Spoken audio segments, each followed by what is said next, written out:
Assalamualaikum warahmatullahi wabarakatuh. Baiklah, perkenalkan nama saya Akmal Muhajir, NIM B1B1 22092. Program studi Ilmu Pemerintahan, mata kuliah Pengantar Ilmu Politik, jam 7 sampai jam 9.30. Baiklah, saya di sini akan menjelaskan materi tentang konsep ilmu politik dan juga hubungan politik dengan ilmu sosial lainnya. Sebelum saya memasuki materi, saya akan menjelaskan pengertian tentang ilmu politik. Politik adalah usaha yang ditempuh warga negara untuk mewujudkan kebaikan bersama. Ini adalah teori klasik dari Aristoteles. Politik adalah hal yang berkaitan dengan penyelenggaraan publik, pemerintahan, dan negara. Politik adalah segala sesuatu tentang proses perumusan dan pelaksanaan kebijakan publik pemerintahan. Dan juga, ilmu politik merupakan ilmu yang mempelajari suatu segi khusus dari kehidupan masyarakat yang menyangkut soal kekuasaan. Secara umum, ilmu politik adalah ilmu yang mengkaji tentang hubungan kekuasaan baik sesama warga negara, antar negara dan negara, maupun hubungan sesama negara. Baiklah, selanjutnya saya akan menjelaskan tentang konsep-konsep ilmu politik. Konsep-konsep ilmu politik terbagi menjadi 5. Yang pertama, konsep klasik. Yang kedua, kelembagaan. Yang ketiga, kekuasaan. Yang keempat, fungsionalisme. Dan juga yang kelima adalah konflik. Di sini saya akan menjelaskan konsep-konsep politik itu satu persatu. Baik, yang pertama adalah konsep klasik. Politik memiliki konsep klasik, di mana politik tersebut akan digunakan oleh masyarakat untuk bisa mencapai suatu kebaikan bersama yang ada di dalamnya. Dianggap memiliki nilai moral yang lebih tinggi. Selain itu, kepentingan umum kerap diartikan sebagai bentuk tujuan moral atau nilai ideal yang memiliki sifat abstrak seperti keadilan, kebenaran, dan juga kebahagiaan. Konsep politik klasik dinilai kabur seiring banyaknya penafsiran tentang kepentingan umum. Kepentingan umum juga bisa diartikan sebagai general will of all, and juga kepentingan mayoritas.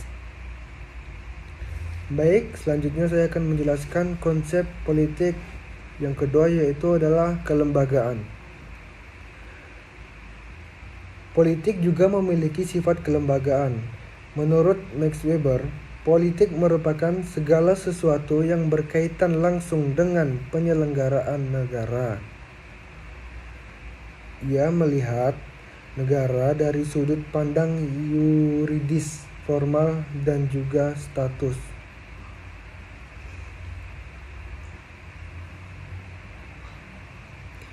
Negara dianggap memiliki suatu hak monopoli kekuasaan fisik yang paling utama. Akan tetapi, konsep ini hanya bisa diberlakukan bagi negara modern. Negara modern sendiri merupakan suatu negara yang sudah memiliki diferensiasi serta spesialisasi peranan.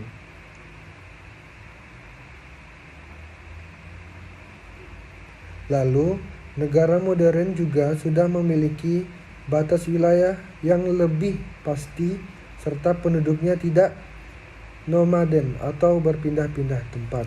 Jadi, penduduk modern ini adalah yang sudah memiliki batas wilayah yang tetap, serta penduduknya tidak berpindah-pindah dari suatu tempat ke tempat yang lain.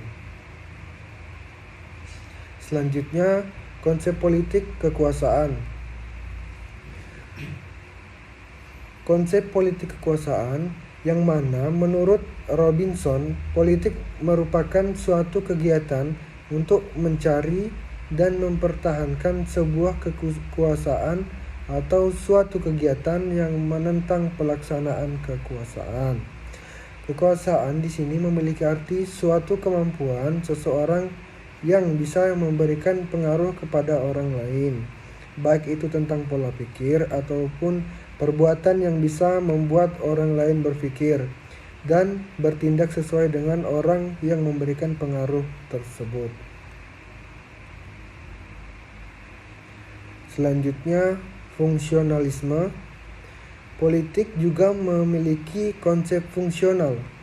Menurut David Easton, memiliki pendapat jika politik merupakan alokasi dari nilai-nilai secara otoritatif. Nilai-nilai otoritatif tersebut memiliki dasar kewenangan serta mengikat masyarakat. Konsep politik fungsional juga memiliki kelemahan, yaitu pemerintah hanya bisa ditempatkan sebagai sarana dan juga wasit terhadap persaingan antar berbagai macam kekuatan politik. Hal ini dilakukan untuk bisa mendapatkan nilai terbanyak dari kebijakan umum yang tanpa perlu memperhatikan kepentingan pemerintah itu sendiri. Baiklah, konsep politik yang terakhir adalah konsep konflik. Konsep ini bisa diartikan sebagai politik merupakan suatu kegiatan yang bisa memberikan pengaruh terhadap perumusan sekaligus kebijakan umum dalam rangka usaha untuk mempengaruhi, mendapatkan, serta mempertaruhkan suatu nilai. Maka dari itu, kerap terjadi suatu perdebatan dan juga pertentangan dari berbagai macam pihak, yang mana perdebatan dan pertengkaran tersebut semata-mata untuk memperjuangkan serta mempertahankan suatu nilai. Kelemahan dari konsep konflik adalah tidak semua konflik memiliki dimensi politik. Di samping itu, politik juga dapat ditilik dari suatu sudut pandang berbeda, yaitu antara lain, politik adalah suatu usaha yang ditempuh warga negara untuk mewujudkan kebaikan bersama.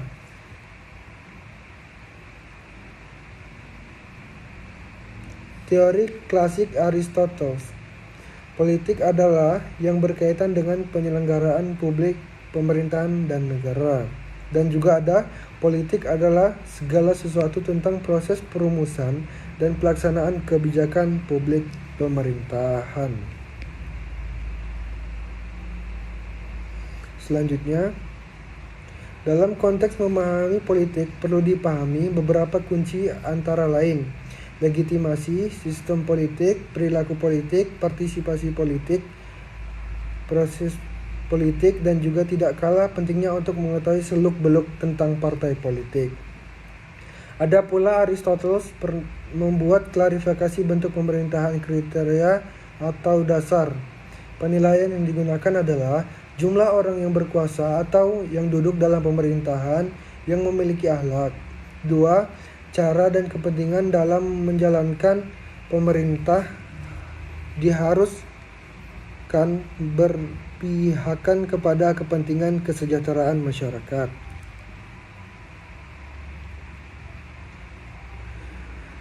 Mengenai jumlah orang yang memiliki akhlak menjalankan atau memegang tampuk pemerintahan, terdapat 3 macam pembagian.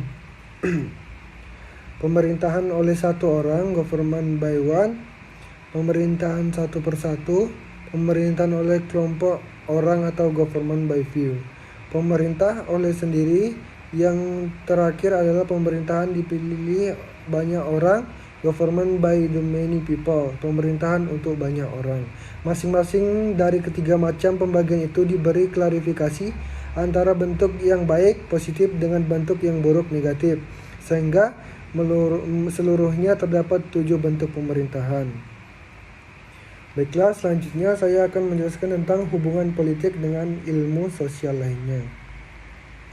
Yang pertama, hubungan ilmu politik dengan ilmu administrasi publik memiliki kaitan yang sangat erat yang tidak dapat dipisahkan. Hal ini sesuai dengan pendapat bahwa administrasi publik adalah anak dari ilmu politik.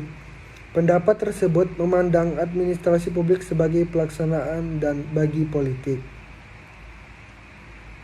Selanjutnya, ada hubungan ilmu politik dengan ilmu geografi. Karena kondisi geografi di suatu negara sangat berpengaruh pada aktivitas politik di suatu negara tersebut, maka adanya hubungan politik dengan ilmu geografi. Baiklah, selanjutnya ada hubungan ilmu politik dengan ilmu sejarah, yakni dalam sejarah politik akan membahas tentang kekuasaan, kerajaan, ideologi publik, kelompok kepentingan dan lainnya di masa lalu dan berbagai unsur politik lainnya, sehingga dengan adanya peristiwa yang berbau politik di masa lalu, maka sejarah menjadi terhubung dengan politik. Itu yang menyebabkan bahwa politik mempunyai hubungan dengan ilmu sejarah. Selanjutnya, adanya hubungan ilmu politik dengan ilmu ekonomi, karena ilmu ekonomi mempelajari tentang tata keuangan suatu negara. Adapun ilmu politik mempelajari seluk-beluk dan isi dari suatu tata negara, baik yang berhubungan dengan pembangunan atau keadilan di negara tersebut. Selanjutnya, ada hubungan ilmu politik dengan ilmu hukum, yaitu dalam peranan negara sebagai membentuk hukum dan dalam objek ilmu hukum itu sendiri. Ilmu politik juga menyelidiki hukum, tapi tidak menitik beratkan pada segi hukum, melainkan terutama menitik beratkan hukum sebagai hasil persaingan sosial, sebagai hasil dari faktor kekuasaan. Selanjutnya, adanya hubungan ilmu politik dengan ilmu sosial karena ilmu sosiologi mempelajari latar belakang, susunan, dan pola kehidupan sosial dari berbagai golongan dan kelompok dari masyarakat yang ada di Indonesia. Masyarakat yang nantinya akan mempengaruhi keputusan kebijakan dari politik tersebut. Selanjutnya, ada hubungan ilmu politik dengan ilmu pemerintahan. Dapat dikatakan bahwa ilmu pemerintahan menekankan pada fungsi output daripada fungsi input. Sedangkan ilmu politik menitik beratkan pada fungsi input. Contohnya, output pemerintahan menyelenggarakan kebijakan peraturan untuk masyarakat. Contoh input politik hanya rekrutmen dari politik. Baiklah, mungkin hanya itu yang dapat saya sampaikan. Kurang lebihnya saya mohon maaf apabila saya memiliki kesalahan. Mungkin min hadza khairul kalam. Assalamualaikum warahmatullahi wabarakatuh.